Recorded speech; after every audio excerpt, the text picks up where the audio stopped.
grad student here in the microbiology department, and just in the last recent months, myself and now I'll be working with Allie to start up a commercial gourmet mushroom farm here in Bozeman. So really been going all in on learning about the agriculture industry and regulations, and working with the launch pad to try to steer us in the right direction. So awesome. I'm Allie. I am a graduate student in sustainable foods here. And I'm working with Ben. So. Sweet. I'm Emma. I'm a senior and I'm majoring in business management and finance, but I'm really interested in food waste. Just trying getting involved with the Black Sun Workshop a little more, working on hopefully doing another Food 24 in the spring. So it's kind of working. Can you explain Food 24? Yeah, so what we're pretty much planning on doing for the spring is having a competition almost, where we have teams of students who design or ideate, create product, brand, package, product based around, we're thinking, food waste, so issues in the Montana food system, and hopefully they're going to be able to partner with a farm or a restaurant to specifically actually use one of their products or to solve one of their problems in their creation. And they have 24 hours to do all of this, so it's pretty quick, but we did it 3 years ago at this point, and I did it, I really enjoyed it, and would like to bring it back. Yeah. Awesome. And so I'm Trevor. I'm with the Launchpad here. So we're a Center for Entrepreneurship, helping students, alumni, faculty of Montana State, and we're part of a larger network of 26 other Launchpads across the U.S. and Ireland. And on the Food 24 note, we had a really good experience 3 years ago, and we've been kind of ideating on how to continue that, and that's where this session came out of.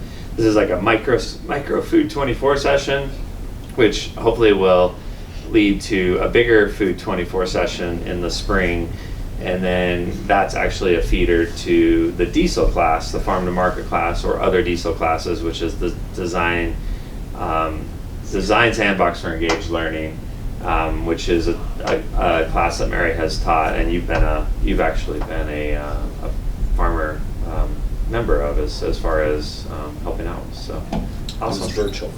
Was that virtual? Virtual. Yeah. Awesome. No, we went to visit it. Oh yeah, you did come we visit. We went up to his You farm guys in went up to his Polson. We had a farm. field trip to Polson. Yeah. Yeah, we'll talk about that. Very cool. Yeah. All right. I'm Robin. I'm volunteering this year for Energy Corps, so I'm the sustainability coordinator in Red Lodge. Basically, helping them to reduce carbon emissions and energy costs and stuff. Excellent. My name is Alyssa. I'm a graduate student in the Sustainable Food Systems program. So I'm Carl Sutton. I have Fresh Roots Farm over in Polson. We're a produce farm, retail, wholesale, but now we grow a lot of organic seed for contract, and we have a commercial kitchen and make paletas with our fruits and vegetables, and we buy from area farms and we sell at festivals. I'm looking, when we met, the group developed a soda graphics, name, branding, and I want to actually launch that this year because it would fit our commercial production. Really cool. Excellent. Awesome. Yeah, so I'm Mary Stein. I haven't met Ben before, and I haven't met Robin before. I've met everybody else in the room before, and I'm part of a trio of faculty that teach this course called Farm to Market, which is taught, as Trevor said, in the Diesel Lab, which is Design Sandbox for Engaged Learning. Let me back up a little bit. So this design thinking model was launched at Stanford, at the D School at Stanford, and it's really about bringing together multiple disciplines to innovate around a problem. So that's how we approach it, is we kind of identify what the problem is, and then we have teams of students that are sustainable food system students, business students, and graphic design students that are in these interdisciplinary teams, and collectively they're addressing this problem through some new product innovation. Okay, so the big problem that we had that Carl was involved with was that we know that agricultural producers in the state of Montana have a fair amount of product that they don't have a really great market for. So we're calling that kind of the waste area, or just undervalued area of their farm. So in Carl's case, he grows a lot of fruit. And so the students went out to visit the farm, that was such a fabulous field trip. I want to do that again. I mean, I don't know how many of you spend time in the against the Mission Mountains there in Polson. Is that the Pretty good Mission spot. Valley? That's Yeah, the Mission it's the Valley, Mission right? Valley. Flathead Valley's up Pretty above good there. spot there. Oh my God, it's heaven. It's heaven on earth up there. And yeah, so he has such a cool operation. And they've got this product, this flare pop, is it called flare pop? Flare pop. So they basically, they're popsicles with fruit that they sell at all these music festivals. In fact, I saw them, or I saw the cart. I never ran into you at this festival in Whitefish this summer. Yeah. Yeah, so that's one of their value-added products, but they still have more that is not being optimized on their operations. So the students got together with Carl and his wife Darcy and your adorable daughter Kina, and she's a seller. She says, I'm sure she is. She's adorable. And so they, are trying to say, what can we do with some of this food waste or underutilized food from this farm to really help add some value to their operation? And so the students came up with this soda product. And there were various iterations of it. The dried fruit cap thing, I don't think that's going anywhere. No. Yeah. That seemed like a little bit over the That's- top. Yeah. So anyway. It's plastic. It's Yeah. So anyway, avoid that waste stream. so there is this product that they designed. They designed the label for it, the whole branding of this product, kind of the business marketing plan to a certain degree, as much as they could do in a quick semester. So now hopefully Carl's going to take off with this. What else can I say about this? Can we just talk about the design thinking model for 1 minute, and then we're just going to do an activity. That's really what this is going to be about. And I honestly just learned about this when starting to teach this class. This has been a hugely valuable learning experience for me in teaching this class in the Diesel Lab, because my background is food systems, and I don't know a whole lot about product innovation.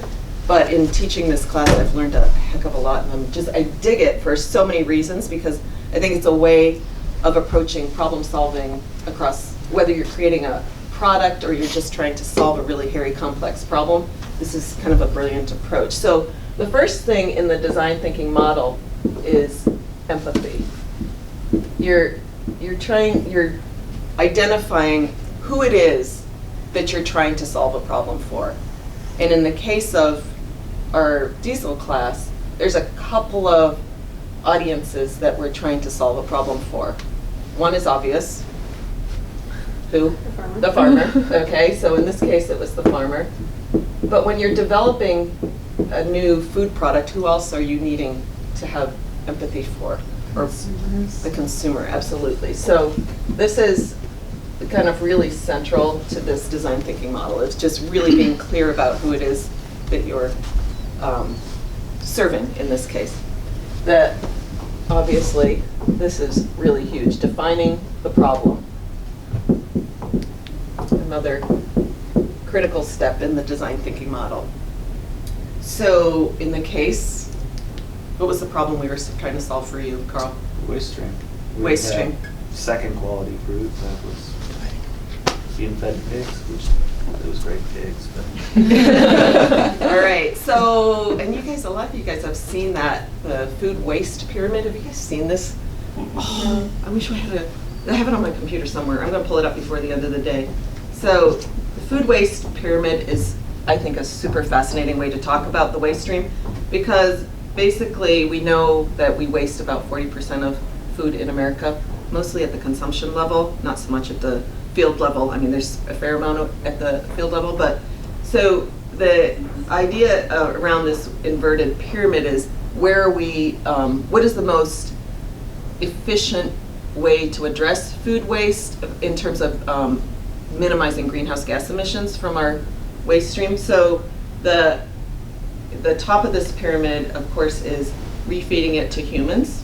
Where can we figure out how to repurpose that food for human consumption? Next is Carl's pigs. This is animals. Further on down, and I'm going to miss a category in here, but we've got compost further on down. And then, of course, at the base of this pyramid is what we don't want to do, which is landfill, okay? So it's really important to kind of think about that step by step. What is the most efficient way to, in terms of greenhouse gas mitigation, to be addressing waste, okay? Hi. Hi. How are you? I'm doing well. How are you? Introduce yourself to the whole gang. Hi, I'm Evelyn. I was in Mary's intro SFBS class, and I am president of Friends of Local Foods with Audrey Smith. So, yeah. New I'm leadership excited for to Friends be of Local here. Foods Yeah. stepped up this year. We're so excited. Yeah. That's such Great. a good book. Give Evelyn. Yeah, I haven't gotten very far in it. I'm really excited. It seems Thank really you. good. Yeah. Yeah. Awesome. Okay, so yeah, I digress on the food inverted waste pyramid, but the next process in the design thinking model is ideate, and this is super fun, you guys. And this is the part where there's no wrong answers in this particular part. This is right. I mean, where do you guys feel the most creative in your day? I know I have a couple of spots, like physically, like what time of day, what's the setting? 2 a.m. 2 a.m. What's going on at 2 a.m. for you? Just kind of strung out and exhausted, and things start flowing. And what do you do about it? Do you write things down? Totally. That's so Yeah, great. Jump right on it. Awesome. That's fabulous. Who else? What else? Were there other situations where you feel creative? I think, like, after I get up in the morning, things are quiet, and just it's a time that stuff just starts coming out after kind of resetting after a good night's rest. Yeah. Awesome. Do you write things down? Yeah, absolutely. Yeah, good. Grab whatever I can. Yeah. In the back of an envelope, Yeah. scrap paper, whatever it is. Yeah.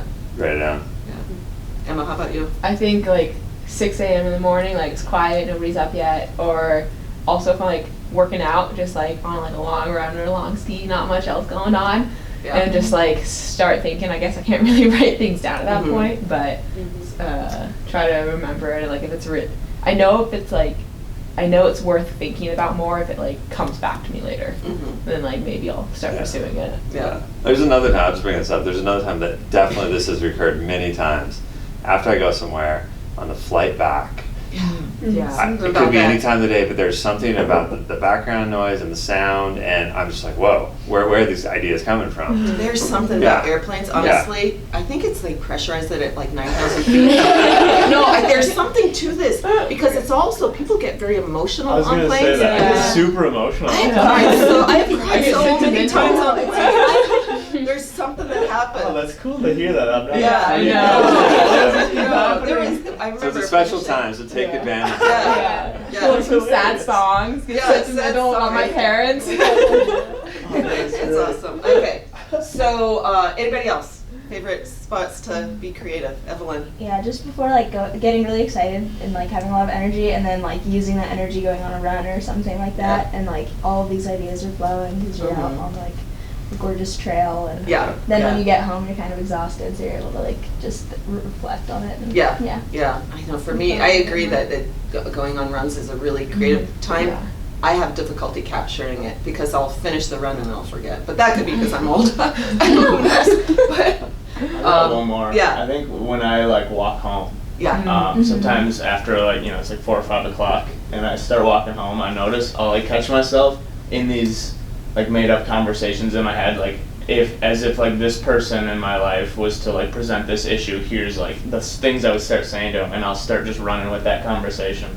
By the time I'm off campus, I like have my notepad out and I'm just writing stuff down like aggressively, and then all of a sudden I'm at my front door and I don't even like remember the walk home. Yeah. Just, Yeah. like, I'll have like pages of notes that I just wrote down on my phone. Amazing. That Just kind of- promise me you stop at the cross streets. I do. Okay.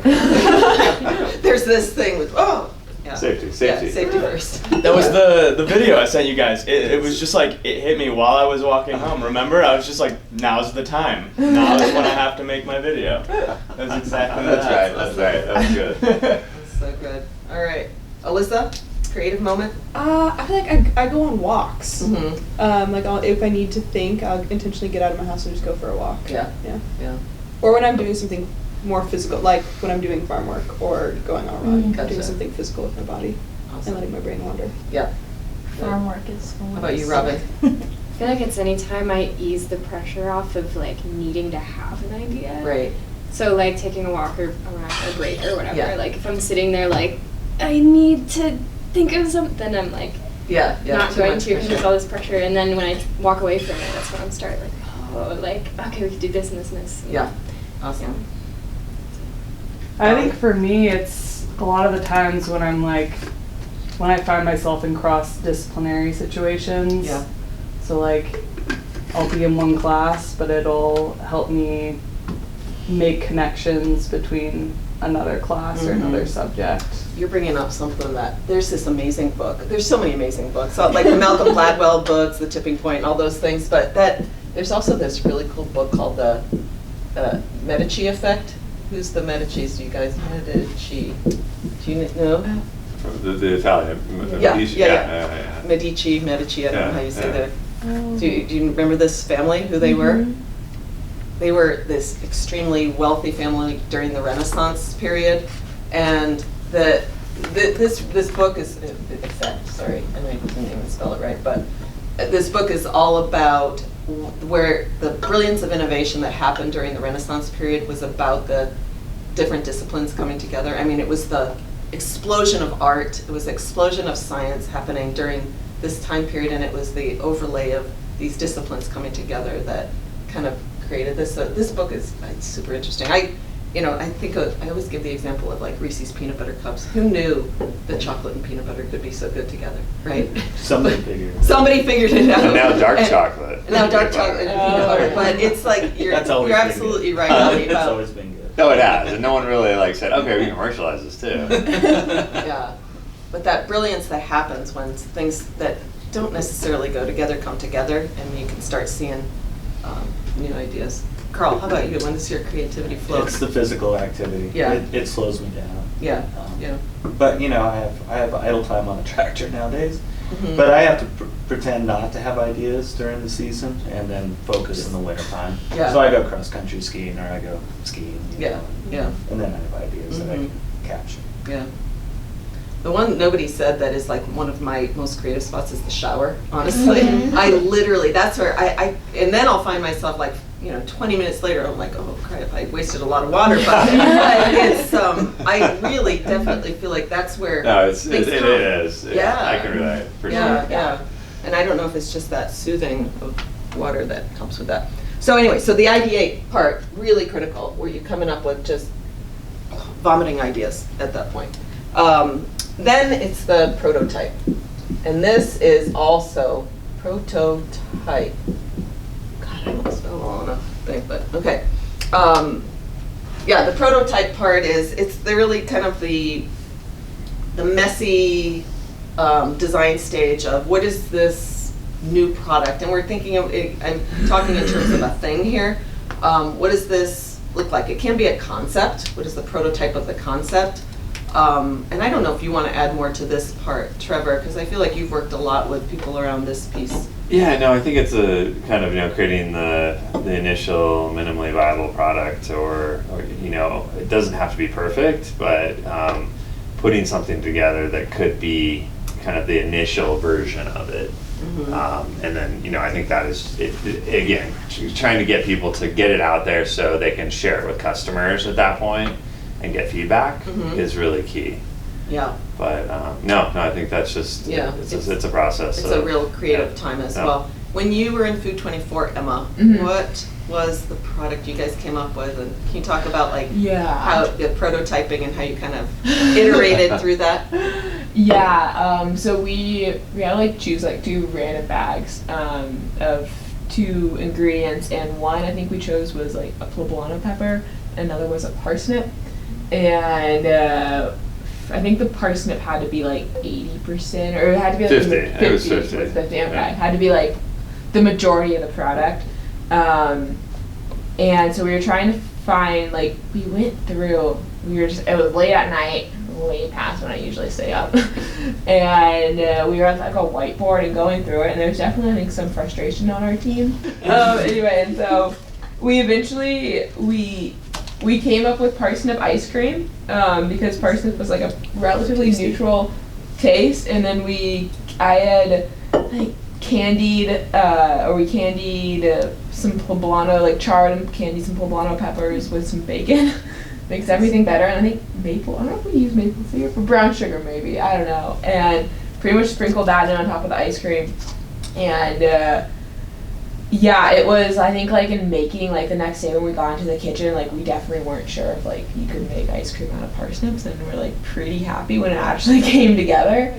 Yeah, then there was a design student or like graphic design, and someone, I think they were kind of both involved in more of the graphic side of things.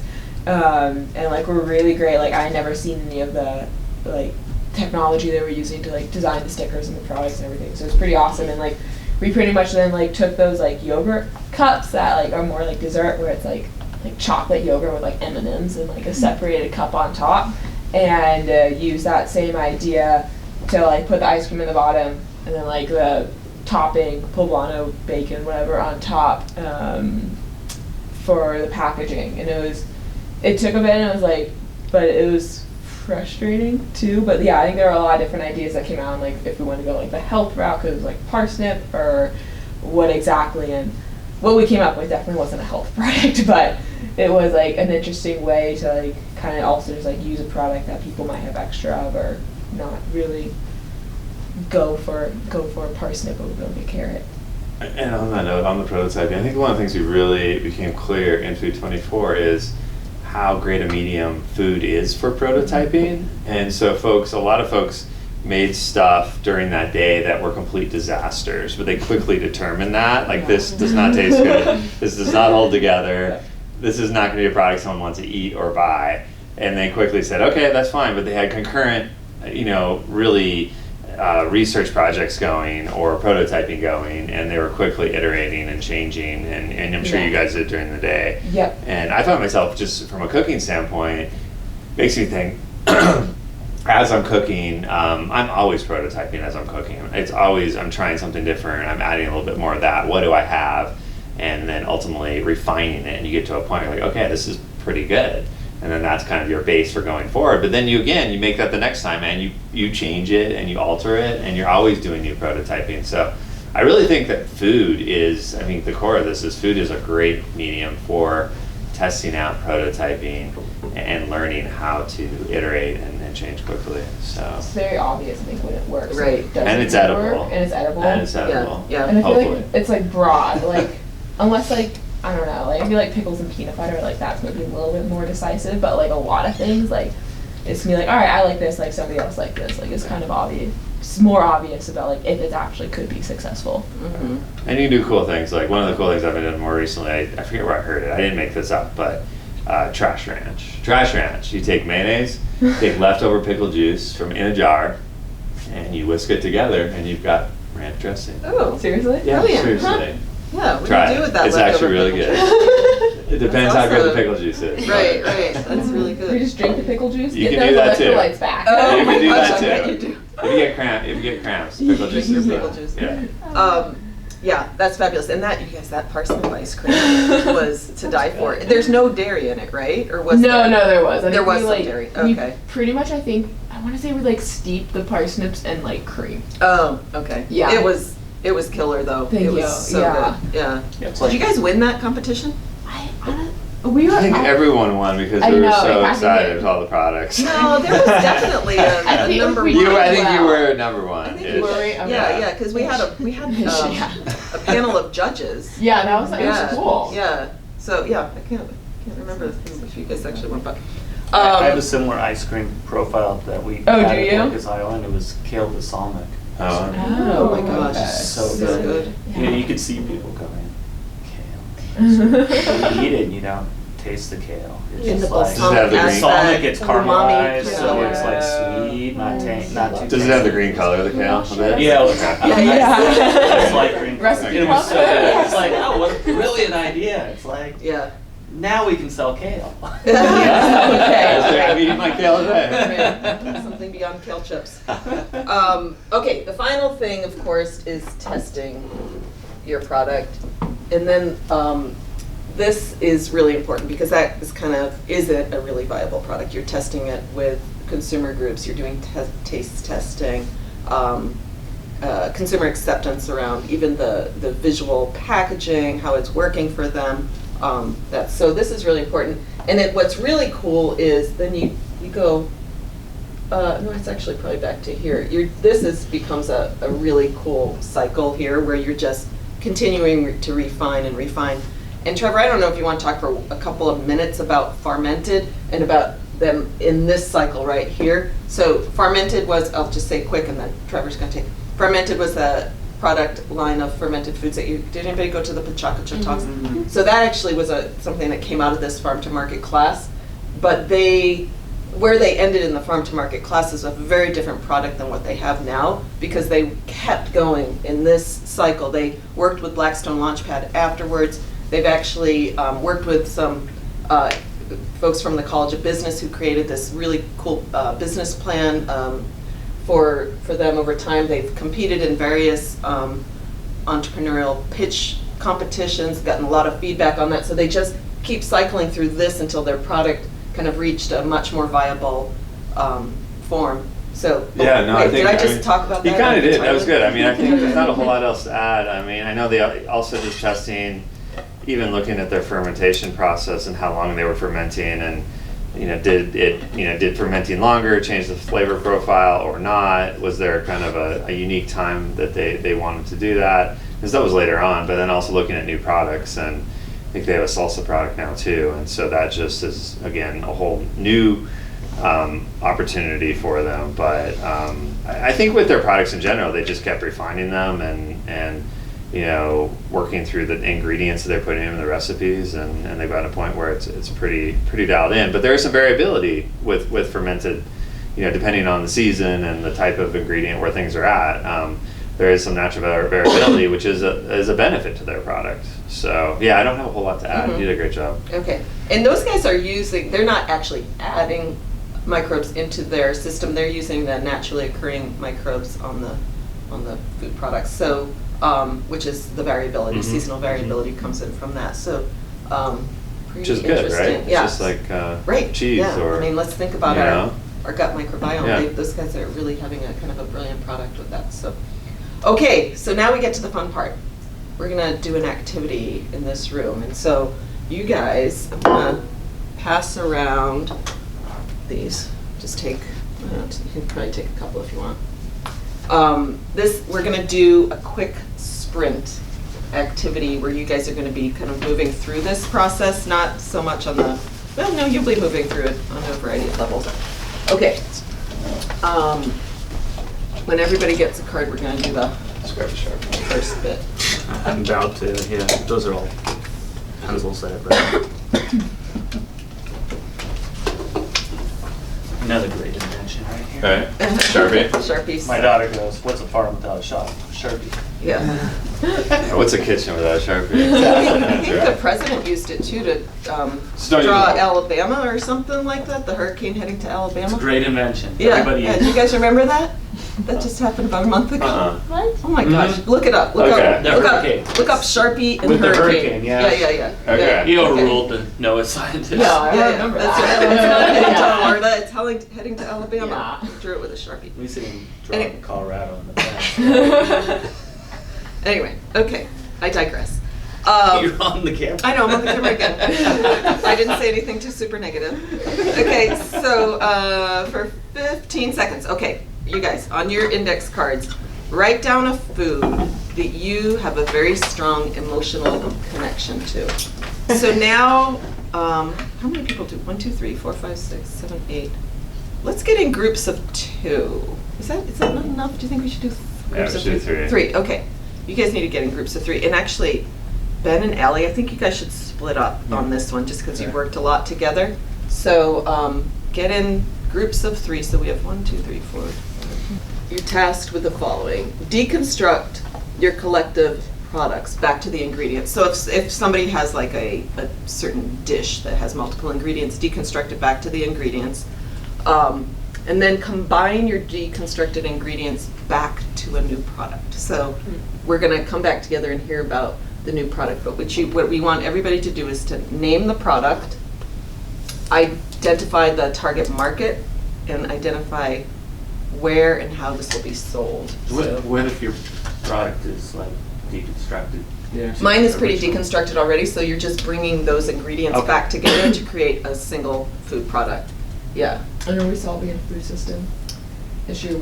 Do you want to? I don't know. Yeah, throw it in, Emma. Sure. Yeah. Solve a What- food system issue. What is it? We want to Oh, what is give everybody the problem that we're trying to solve here, like with Yeah. this new product. Yeah. I mean, it could just be like having it add value to like a lesser known product, so like just like choose, or like a parsnip in the sense of like. What if we make Maybe a this? bum wrap. I Wait, mean, what if we make this Person an chicken equity issue? What if we make this a food system equity Yes. topic? Yeah, Because yeah, I mean, yeah. I think that's something we heard a lot over Yeah. the last couple of days is the disproportionate access to healthy food across the food system. So let's make it. This is a product that's going to be accessible, particularly to people living in limited resource communities. Does that make sense? Yes. Okay. Okay. Okay. Cool. So there's our, So. that's an empathy piece, and we've got all of these ingredients. Are you guys just ready to go? And what is the, just one more time, What are our instructions? Yeah, what do Where's we my wanna get? eraser? I'm gonna get back on this. Deconstruct down to ingredients. Okay, and then we're going to combine your deconstructed thing back into a Single food product? yeah, single food product, a food themed product actually. Food themed product, and we made the collective decision here that this product is going to to be accessible, right? accessible. So this is kind of creating certain parameters around our design here. Accessible to limited resource consumers. And I would add the other one that it is going to improve well-being. I think that's kind of important because one of the things we've heard a lot about in the last couple of days, and we know is a food system issue, is that it's access to healthy, nutritious, culturally relevant foods that is really important. Okay, so, and then identify the target market. So that's, you're going to identify and get specific on this. Target market. I hate writing on these things. And identify where and how it'll be sold. Oh, you're gonna name it. Name your product. And you're gonna have where and how it will be sold. And so we're gonna collectively come up with one product. You With the and group. your two partners will come up with one product. Okay.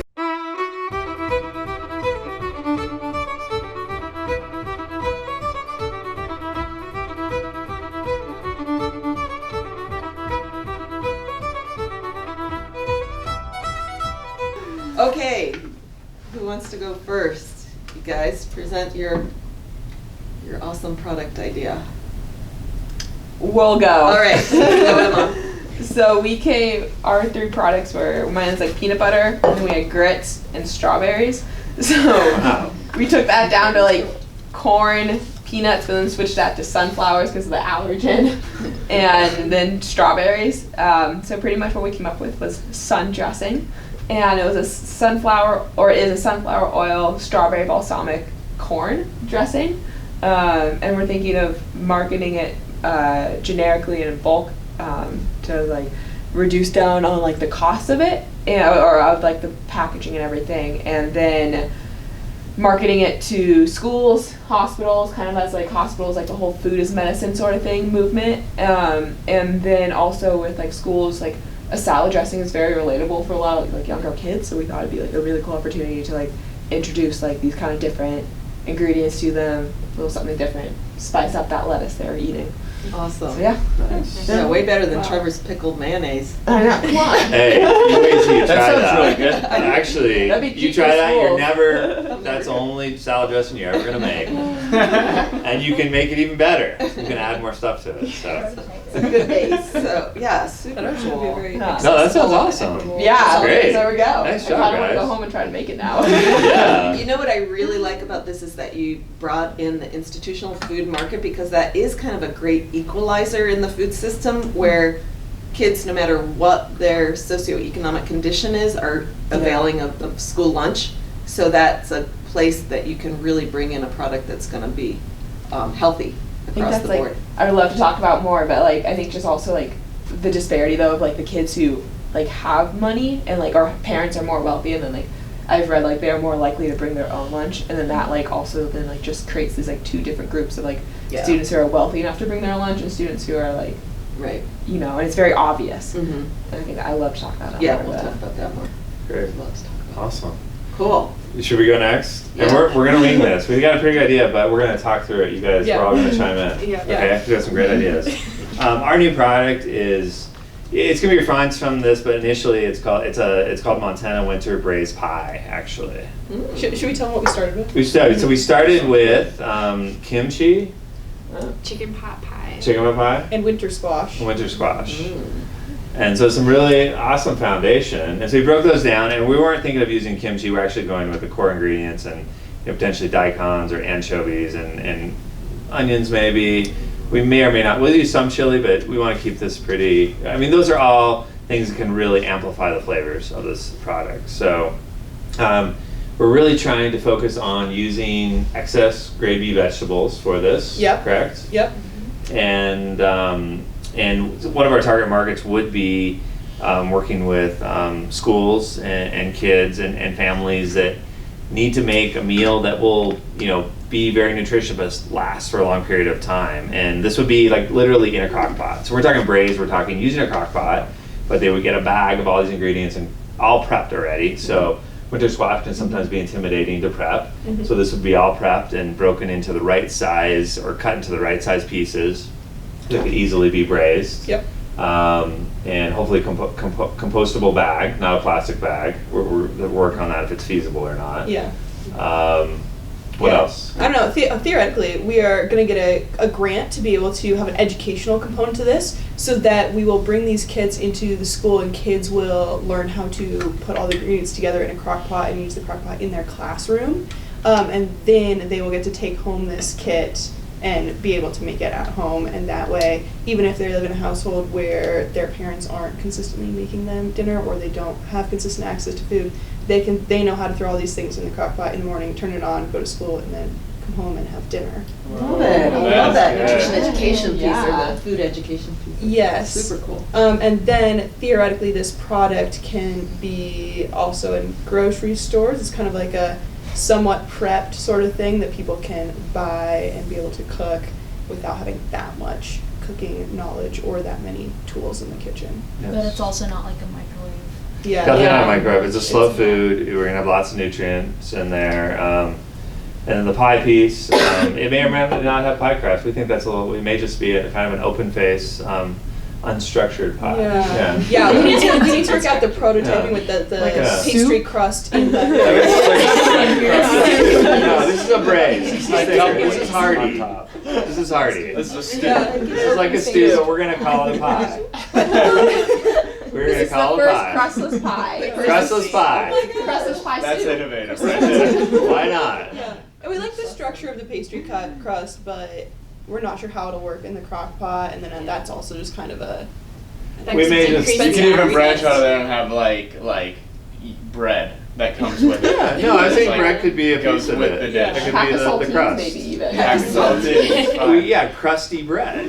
Right. That could be the crust. Right. We definitely want whole grain. We want in there, whole though. grain, So I don't gluten, know crusty if I have bread, any ancient crust. grain bread. It does. here, Exactly. right? And so we're gonna partner with a local bakery to get their little butt ends of their Oh. bread Oh. that they use to make sandwiches because they don't Food use waste those parts. solution. Yeah. And so then you get some crusty. You know, a ends better of idea. bread. We're gonna, we can Yeah. get the Dale's baguettes from Wild Crown. That's Yeah, exactly what I was exactly. thinking. Right. We'll get the I said, you going Tarts for are we're going awesome. Dale baguettes. They're gonna Tarts donate too. them. That's Yeah. gonna be our crust. Those are We got it. Yes. Done. You know, another brilliant piece of this that you guys did was you're introducing it in the classroom with kids, and then also having it accessible in the grocery store. Mhm. There's a huge power to that, where Mhm. kids are going with their parents and saying, "Oh, I want that. I did that in school, Mom. Let's Yeah. get that." So Definitely. that marketing piece is you're building into it already. Marketing to youth. Marketing to youth. Yep. Yep. Love Counter Youth marketing. buying power. Yeah. Awesome. Cool. All right, you guys are next. All right, here we go, gang. All right, we started with beets, mushroom, and peaches. So that was fun, and we decided it was going to become a business model called fruiting fungi. So pretty much we're taking all of the fiber and wasted products like the peach pits and like the beets, and we're or like discarded beets, and we're making that into like a mulchy kind of product that we're going to use to grow the fungus, which I don't quite understand, so Ben's gonna explain. And one caveat here, we understand that peach pits have toxicity with arsenic, so we're removing the toxic part of the peach pit through, and this is an economic development opportunity for this community, because we're Yeah. creating a plant that's creating this biomass mulch from a variety of agricultural waste products Yeah. that will then go into the substrate that forms the mushroom. Mushrooms. Okay. But not arsenic mushrooms. Not arsenic Yeah. mushrooms. And then that Yeah, really yeah. just leaves room to expand to other industries outside of peaches and beets. But where we would set this sort of operation up are in communities where there are maybe large factories that process all of these fruits and vegetables. Like maybe they make canned like pie filling or something, and they have an absurd amount of like trimmings from the branches or peach pits or whatever fruit vegetable like byproduct that's just fiber that's just getting tossed out. We would collect that, and we would mix that stuff up and heat sterilize it in these biodegradable bags, and then inoculate it with the fungus. Those would grow in our facility for several weeks until they're ready to fruit, and those bags themselves are what get sold to these communities for people to be able to set up in their own homes and grow their own mushrooms.